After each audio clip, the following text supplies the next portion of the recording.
हम अक्सर राशियों को अलग अलग करके देखते हैं ना। मेष ऐसा है, वृष वैसा है, लेकिन असल में ये एक दूसरे से बात करते हैं, एक दूसरे को देखते हैं। आज हम एक प्राचीन ग्रंथ की मदद से इसी छुपे हुए संवाद को, इसी कॉस्मिक कोड को समझने की कोशिश करेंगे। और हमारी इस पड़ताल का आधार कोई नई थ्योरी नहीं, बल्कि हजारों साल पुराना ग्रंथ बृहद पराशर होरा शास्त्र है। ये श्लोक वही से है, मतलब हम सीधे सोर्स पर जा रहे हैं ताकि हम उस प्राचीन ज्ञान को समझ सकें जैसा वो था। तो सबसे बड़ा सवाल यही है कि ये देखना आखिर है क्या? क्या राशियों की अपनी आंखें होती हैं? नहीं, असल में ये एक बेहद खूबसूरत सिस्टम है। इसके पीछे एक लॉजिक है, एक नियम है, और आज हम उसी नियम को डिकोड करने वाले हैं। अब उन नियमों को जानने से पहले हमें राशियों के बेसिक नेचर को समझना होगा। ये समझिए कि ये उनकी पहचान है, उनके बिल्डिंग ब्लॉक्स हैं। ज्योतिष में सभी 12 राशियों को 3 खास टीमों में बांटा गया है। और हाँ, आगे बढ़ने से पहले एक छोटी सी बात। जब हम राशि कहते हैं तो उसका सीधा सा मतलब है ज़ोडिएक का एक साइन। आसमान के 360 डिग्री के जो 12 बराबर हिस्से किए गए हैं, उनमें से एक। तो ये हैं वो 3 टीमें। पहली है चर या मूवेबल, जिसमें आती हैं मेष, कर्क, तुला और मकर। दूसरी टीम है स्थिर या फिक्स्ड, जिसमें हैं वृष, सिंह, वृश्चिक और कुंभ। और तीसरी द्विस्वभाव या डुअल नेचर वाली, जिसमें हैं मिथुन, कन्या, धनु और मीन। बस ये 3 कैटेगरीज ही पूरे सिस्टम की चाबी हैं। ठीक है, तो अब जब हमें टीमों के बारे में पता चल गया है, तो अब खेल के नियम जानने का वक्त आ गया है। यही वो गोल्डन रूल है जिससे ये तय होता है कि कौन सी राशि किस पर दृष्टि डालेगी या किसे देखेगी। नियम बड़े ही सीधे और सरल हैं। पहला, चर टीम की कोई भी राशि हमेशा स्थिर टीम की सभी राशियों को देखेगी। दूसरा, इसका ठीक उल्टा, स्थिर टीम की कोई भी राशि हमेशा चर टीम की सभी राशियों को देखेगी। और तीसरा, द्विस्वभाव टीम वाली राशियां सिर्फ अपनी ही टीम के बाकी सदस्यों को देखती हैं। आसान लगता है ना? पर कहानी में एक छोटा सा ट्विस्ट है। और यही वो छोटा सा ट्विस्ट है जो इस पूरे सिस्टम को इतना खूबसूरत और परफेक्ट बना देता है। इन 3 सीधे साधे नियमों के साथ बस एक छोटा सा अपवाद जुड़ा है।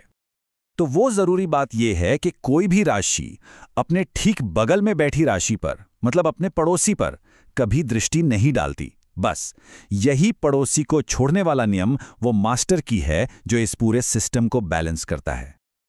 अब इतने सारे नियम कौन याद रखे? सही बात है ना? इसीलिए पुराने जमाने के ऋषियों ने एक कमाल का विजुअल टूल बनाया था, दृष्टि चक्र। ये एक तरह की चीट शीट है जो इन सारे नियमों को एक तस्वीर में कैद कर लेती है। चलिए उसे बनाकर देखते हैं। ठीक है, तो इसे बिल्कुल वैसे ही बनाते हैं जैसा ग्रंथों में बताया गया है। शुरुआत करते हैं पूर्व दिशा से। यहां हम रखेंगे मेष और वृष को। ये हमारे कॉस्मिक मैप का स्टार्टिंग पॉइंट है। अब घड़ी की तरह आगे बढ़ते हैं उत्तर दिशा की ओर। यहां पर कर्क और सिंह को जगह देते हैं। आप देख सकते हैं धीरे धीरे हमारा चक्र शक्ल ले रहा है। पूरब के ठीक सामने यानी पश्चिम में हम तुला और वृश्चिक को रखते हैं। देखिए, एक तरह की सिमेट्री बन रही है, और यही इस सिस्टम की खासियत है। और चारों मुख्य दिशाओं को पूरा करने के लिए दक्षिण में जगह देते हैं मकर और कुंभ को। इसके साथ ही हमारे चक्र का बाहरी ढांचा तैयार हो गया है। और आखिर में जो 4 द्विस्वभाव राशियां बची, उन्हें हम चारों कोनों में रख देते हैं।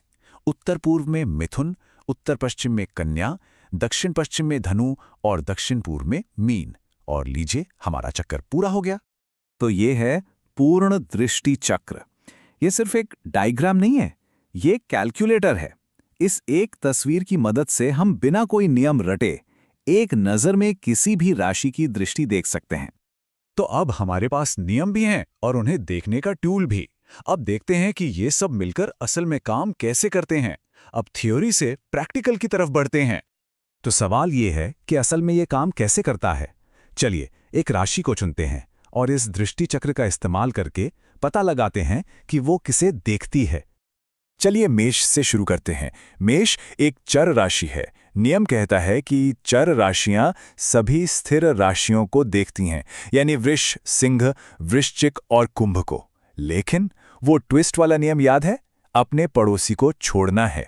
मेष का पड़ोसी वृष है तो मेष उसे नहीं देखेगा। तो बची कौन? सिंह, वृश्चिक और कुंभ। हो गया। चक्र पर ये कितना साफ दिखाई देता है। एक और उदाहरण देखते हैं। मिथुन, जो एक द्विस्भाव राशि है। नियम क्या था? द्विस्भाव राशियां बाकी सभी द्विस्भाव राशियों को देखती हैं। तो मिथुन देखेगा कन्या, धनु और मीन को। यहां पड़ोसियों का कोई चक्कर ही नहीं है, क्योंकि वो दूसरी टीम के हैं। ये सिस्टम खूबसूरती से काम करता है। तो अब आप समझ रहे हैं, ये सिर्फ कुछ रैंडम नियम नहीं है, ये एक पूरी तरह से बैलेंस्ड सिमेट्रिकल सिस्टम है। अगर मेष सिंह को देखता है तो सिंह भी मेष को देखता है। हर एक्शन का एक रिएक्शन है। ये एक कॉस्मिक डांस जैसा है, जहां हर कोई एक तय तार पर नाच रहा है। और ये सब हमें एक आखिरी और गहरे सवाल पर लाकर खड़ा कर देता है। ज्योतिष के इन नियमों से भी परे, ये जो हजारों साल पुरानी कोशिश है ब्रह्मांड में एक पैटर्न, एक व्यवस्था खोजने की, ये इंसान के दिमाग के बारे में क्या बताती है? हर चीज में एक मतलब खोजने की ये जो हमारी गहरी इच्छा है, ये अपने आप में एक बहुत बड़ी बात है। इस पर सोचिएगा जरूर।